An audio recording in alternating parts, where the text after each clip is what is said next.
Yes, thank you, Mr. Mayor.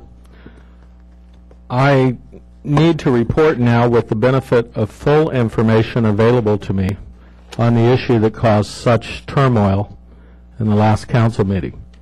I was at a disadvantage at that last meeting in a couple ways. Number one, key information had not been made available to me until the very last minute where this report was dropped on us. But also the video record, which I had requested numerous times, had not been provided me as well. I was at a disadvantage in another way. Between our last two council meetings, I had slipped away on a trip to the Midwest to go back and celebrate my mother's 80th birthday and spent some time back there with family.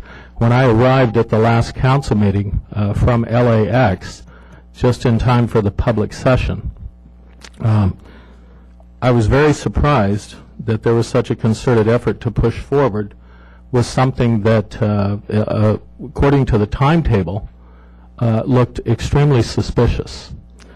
I'm here to report now that I've reviewed the videos of the lobby area, both sets of videos, and I personally find that they do not support the accusations aimed at Mr. Levinson.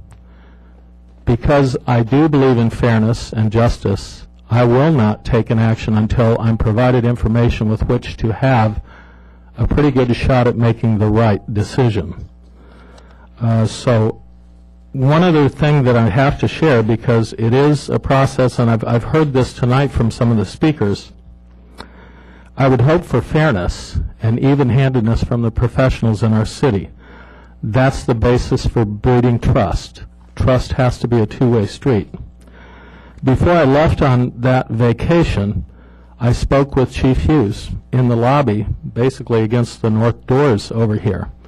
And I was asking him why the investigation was taking so long, that I had been pressing for information, because if there was something with which I needed to consider removing Mr. Levinson, I should be the first one to know that. Back and forth, small talk. Chief Hughes leveled with me on a back and forth. He said, well, you know, when it comes to Levinson, I hate the guy. And everyone's entitled to their own opinion. And if in their exchanges that indeed is his summary of Mr. Levinson, he's entitled to that.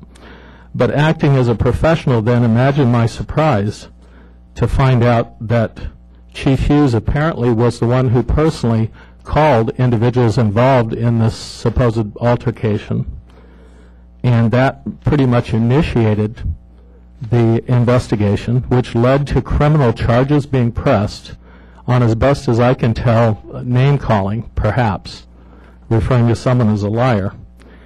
And then, I'm also personally disappointed to find that on the report that was forwarded to the district attorney, that Chief Hughes authored the cover letter to the district attorney's office, seeking and recommending criminal prosecution. And to me, that's very disturbing, because the city does have prosecutorial powers. And I was glad to hear some people speak up tonight about the chilling effect of using threats and or intimidation and or even jeopardy of criminal charges to silence people who may be critical here in the public sphere, in the public arena. So I believe that I made absolutely the correct decision in withholding my fire. I have grave doubts now about motives behind this. I could only guess at motives, but I think people looking at this election night certainly have drawn some conclusions and connected some dots. So I appreciate people's comments tonight. I would hope that we could do better. I certainly would never be supportive of actions that even would appear, that would even have the flavor or the scent of something as this episode does. And I would like to encourage people to keep coming and providing commentary at our council meetings, and collectively we will ensure that there's no threat for people to get up and speak their mind. Thank you, Mr. Whitaker. Chief, did you care to comment? Well, I would just say that Mr. Whitaker is correct. I did have that conversation with him. However, I do believe you mischaracterized the contents of that conversation. When I said that, hey, I don't like Mr. Levinson, actually, I could hate the guy, my response was also, Mr. Whitaker, is that, but I don't care what he says. That's not my job. I don't care about politics. That's for all of you guys to deal with. What I'm supposed to do is to document an incident and investigate it. I could care less what he says. I think I told you, the more he speaks, the more crazy people are unstable they think that he is. We don't care. That's not the role of your police department. And I believe that is the contents in which we had that conversation, sir. I wasn't just saying that I hate him, so therefore I'm going to document some incident. And so perhaps it's a misunderstanding on your part. I did call individuals because I was the one that was documenting this incident. I don't know, when somebody comes to me and reports something to me, I'm going to certainly contact witnesses to find out whether what they tell me is accurate or not. For you to say that I asked the district attorney's office to file charges, that is not accurate. What it states is that the report is directed to the Investigation Bureau for follow-up investigation into the allegations of Levinson and Gutierrez assaulting and disturbing the peace of victim Grisenti. That is it. I did not ask them to press charges. That's not my role. My role is to document it and then forward it to investigation and submit to the district attorney's office.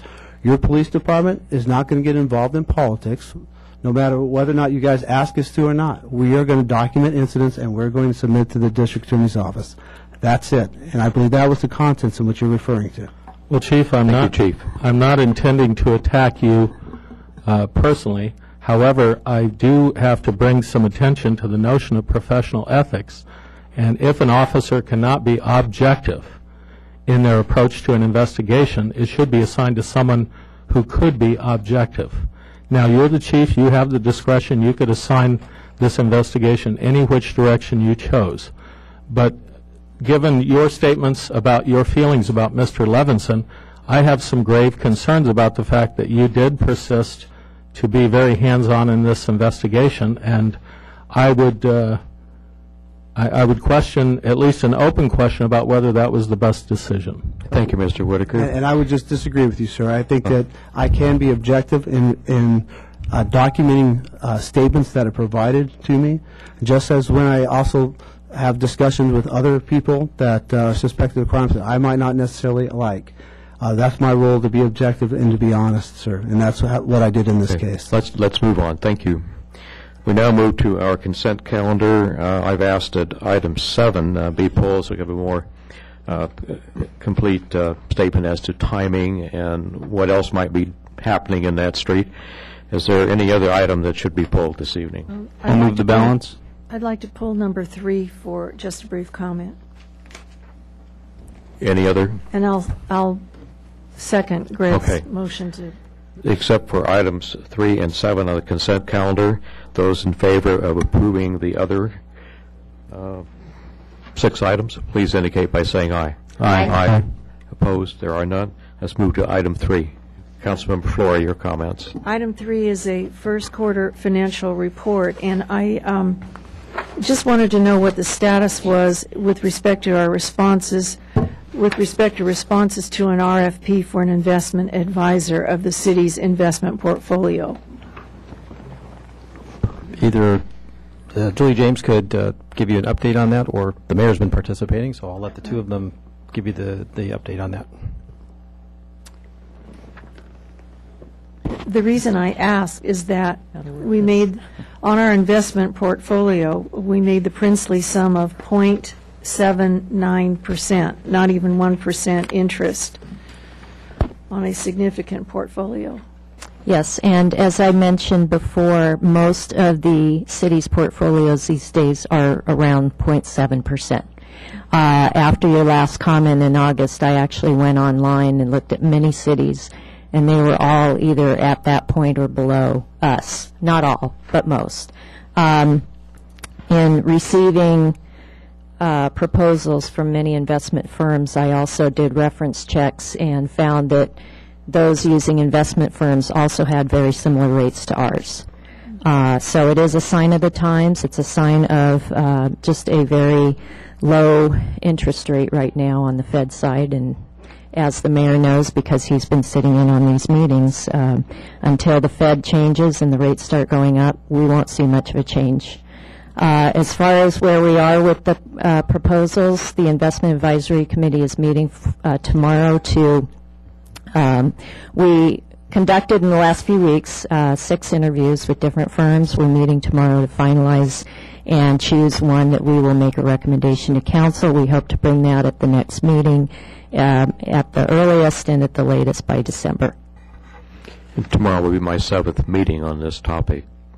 And I would say that since investments have been rolled over since you've taken over that chore, when you've reinvested, you have been able to reinvest at a higher rate, so we're actually on the upswing. There's still a number of investments that haven't yet come to where they can be rolled into something a little higher. Correct. I appreciate the work you're doing. Thank you. I did, Julia, did you have the opportunity to compare what the Orange County Water District is in